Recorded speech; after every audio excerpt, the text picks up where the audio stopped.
Benvenuti sul canale, io sono Simone e oggi parliamo di Photography Masters. Partiamo con il primo autore, Elliott Erwitt. Lo scopo di questa serie di video non è tanto quella di raccontare solamente gli autori, ma cercare di prendere ispirazione dai loro grandi lavori nella nostra quotidianità, nel nostro lavoro di tutti i giorni. E chiaramente conoscere un po' di più della storia della fotografia. Figlio della street photography di Henry Cartier-Bresson, Elliott Erwitt è uno degli autori sicuramente più iconici dei nostri tempi. Il motivo è legato al fatto che la sua fotografia è facilmente distinguibile rispetto a qualunque altro fotografo. Questo perché la fotografia di Elliott Erwitt non si basa tanto su il catturare delle immagini stupende, ma sul catturare attimi unici, ed è sicuramente una narrazione completamente diversa rispetto a quello che è la nostra tendenza, anche la mia per esempio, di tutti i giorni. Cioè io spesso quando faccio una foto, ad esempio, cerco sempre di ottenere la massima qualità di immagine, cerco sempre di ottenere la composizione migliore, cerco sempre di ragionare per rendere il tutto più bello. Invece Elliott Erwitt, pur mantenendo chiaramente una grandissima attenzione all'equilibrio nelle sue foto, alla composizione e all'illuminazione, cattura dei momenti che magari noi tutti i giorni non gli dedicheremmo una foto. Questo perché chiaramente questo autore ha come idea quella di catturare semplicemente il momento. Sicuramente una foto che ha fatto storia di questo autore è California Kiss. California Kiss è una foto che ritrae due sostanzialmente giovani amanti che vengono raffigurati in un bacio attraverso lo specchietto di un'auto.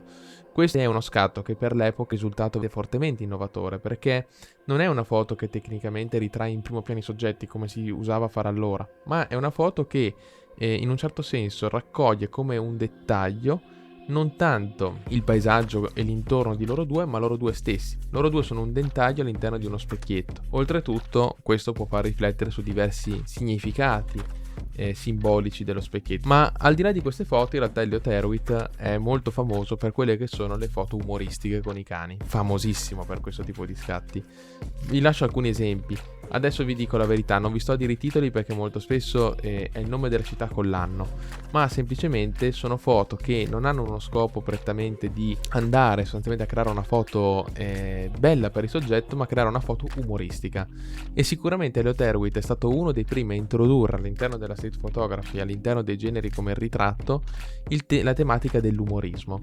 Molto spesso poi i ritratti pone in pose e composizioni del tutto particolari, che spesso non ritraggono il soggetto nella sua massima espressione di bellezza, ma spesso in condizioni che rendono il soggetto umoristico.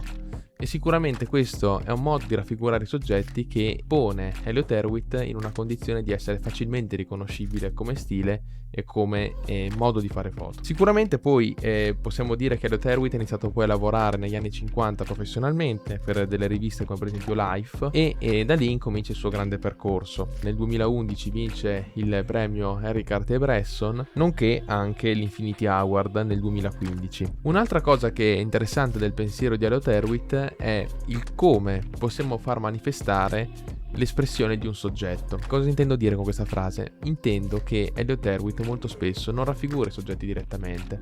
Basta guardare per esempio le foto dei cani, ma raffigura solamente il cane, oppure rappresenta un oggetto di quel soggetto che in un certo senso lo rappresenta. Un altro aspetto molto importante di Elliott Erwitt è il fatto che lui scatta sempre solo ed esclusivamente in bianco e nero. Questo sicuramente facilita molto la composizione delle sue foto, perché non dico che il bianco e nero sia più facile del colore, però è chiaro che se noi ponessimo le stesse foto con dei colori, probabilmente saremo distratti magari da delle imperfezioni colorimetriche che impongono queste foto, perché chiaramente non sono state scattate in studio, non sono state fatte con le pose, sono state fatte semplicemente dall'autore con la sua bella macchina fotografica in mano, che in quel momento esatto fa fare la foto alla sua macchina.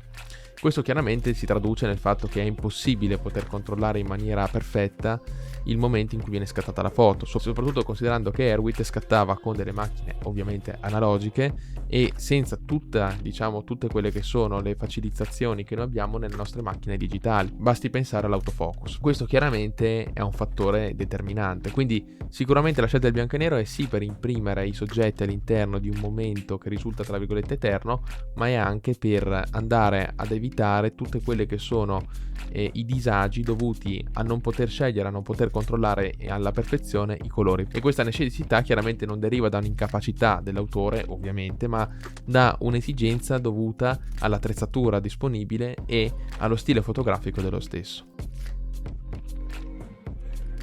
Andiamo ad analizzare insieme questa foto di Elliott Erwitt. Come ho già detto, questa foto ha un grandissimo carico emotivo, però in realtà andiamola ad analizzare in maniera un pochino più approfondita. Intanto possiamo notare da subito, ve lo faccio vedere chiaramente con le linee verdi, ma perché almeno è un pochino più evidente, che in realtà Elliott Erwitt rispetta moltissimo la griglia 3x3. Sfondo, soggetto, messo sui punti di intersezione qui e qui, e poi abbiamo che la linea del mare e del cielo vanno ad essere sulla linea superiore della griglia 3x3. Quindi abbiamo una compartimentazione della foto molto proporzionata, ed Elliott Erwitt è famoso per questa sua capacità di creare delle composizioni estremamente geometriche, estremamente pulite, estremamente anche però semplici nella loro complessità. Tant'è vero che se noi andiamo a vedere tutte le sue foto, anche quelle dei cani, molto spesso abbiamo un soggetto estremamente chiaro e poi nell'intorno del soggetto non abbiamo elementi di disturbo, quasi mai, nonostante faccia foto in giro per la città, nonostante faccia delle foto che spesso sono catturate sul momento, non sono posate. Detto questo, però, oltre a una grande pulizia nella proporzione e nella composizione, troviamo anche però un senso allegorico molto forte. Prima di parlare del senso allegorico ci tengo a far notare che oltre alla griglia per 3x3, rimetto il punto che era qua più o meno, insomma un po' più in basso, aspettate, più o meno qua. Il discorso è che Elliott Erwitt ha la capacità di creare delle linee di fuga molto efficaci. Tant'è vero che la scogliera qua sotto, scusate, spinge in questo senso e le luci della macchina spingono tutte in questo senso qua. E se ci pensate, questo è uno dei motivi principali per i quali noi non guardiamo il mare, ma guardiamo questi soggetti, oltre perché sono a fuoco mentre lo sfondo è leggermente sfocato. Però vedete, qui per esempio una mia teoria, che non è necessario avere per forza dei bokeh allucinanti per creare delle foto belle. Oltretutto parlavamo del senso allegorico della foto, il mare, il senso dell'incertezza, dell'infinito, del viaggio, la macchina che rafforza questo senso, no? E l'incertezza viene sostanzialmente colmata dal terreno, che è sostanzialmente un senso di casa, un senso di sicurezza. Quindi sostanzialmente ci va a dire con questa foto che questo bacio che raffigura un sentimento in realtà raffigura molto di più, raffigura un viaggio, cioè la macchina, raffigura un'incertezza, il mare, in un viaggio verso sostanzialmente il futuro. Quindi è una foto molto forte e non è banale, cioè nel senso non è una foto che uno dice ok, ha messo 2 in posa dentro la macchina e è finita lì. Così sarebbe troppo semplice. In realtà qui c'è uno studio, un'attenzione, una quasi cinematografia dell'immagine veramente molto studiata. Ed è anche per questo che Elliott Erwitt è famosissimo. Ora guardiamo la foto invece di un cane. In questa seconda foto invece è molto interessante andare a vedere l'umorismo di cui parlavo prima della foto. Cioè abbiamo questo personaggio seduto con 2 cani, 2 bulldog. In questo caso la cosa buffa è che il bulldog è quasi perfettamente incorniciato all'interno del busto del soggetto e risulta quasi indistinguibile, cioè quindi a parte l'orecchio visibile in questo punto qua, sembra veramente la testa del soggetto e sembra quasi che un cane sostanzialmente tenga per il guinzaglio un altro cane. Ed è molto buffa come cosa. E qui chiaramente notiamo però sempre un tecnicismo molto forte di questa foto, tutto sommato, a livello compositivo. Come dicevo, le foto in sé per sé non sono fatte per ritrarre al meglio il soggetto, ma per dare una forte valenza umoristica o di significato, come nel caso del California Kiss, all'immagine. In questo caso abbiamo chiaramente, ripetiamo il giochino che abbiamo fatto prima, per farlo vedere un pochino meglio. A livello praticamente, questo va un po' più in alto, vediamo che il cane è esattamente su un'intersezione e sostanzialmente le linee della foto può essere suddivisa tranquillamente in 3 sezioni. Una parte superiore dove c'è appunto la testa del cane, una parte centrale dove c'è l'altro cane e poi i piedi e il resto del corpo del soggetto in una posizione quasi introversa. Questo chiaramente è un aspetto comunque importante, la posizione in cui è messo in questo modo, perché praticamente essendo messo in questo modo, essendo un pochino sdraiato, consente all'animale che è qua sopra, per una questione di prospettiva, di risultare praticamente effettivamente parte del soggetto.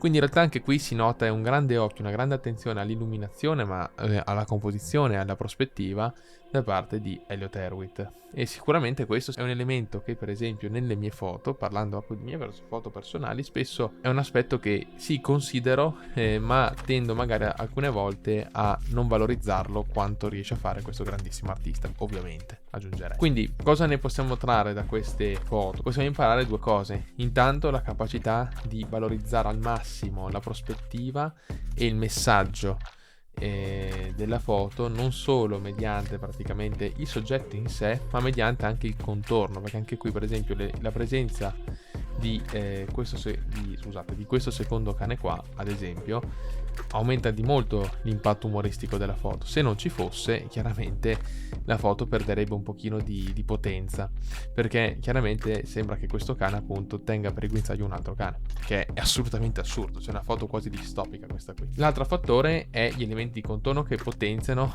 il potere dell'immagine in sé per sé. Quindi per esempio, parlando sempre di questo, appunto il significato del mare, il cielo, le linee che spingono verso i nostri soggetti, l'auto, eccetera. Quindi ecco, Elliott Erwitt è un maestro di luce, umorismo e composizione e di capacità di far trasmettere un messaggio, che sia esso umoristico o più in profondo come nel caso di California Kiss. Detto questo, spero che il video ti sia piaciuto, fammi sapere nei commenti se nel caso hai delle critiche da fare a questo format. Detto questo, spero che il video ti sia piaciuto, fammi sapere nei commenti se desideri dei video un pochino più lunghi, un pochino più prolissi, dove magari parliamo un po' di più delle foto e andiamo ad analizzare proprio con foto alla mano lo stile fotografico. In questo video ne ho riportata solamente una perché volevo far capire più o meno lo stile senza andare però a fare un video di mezz'ora. Però chiaramente se voi siete interessati ad un'analisi più approfondita su più foto, che magari anche potete citarmi nei commenti, sono ben felice di farlo eventualmente.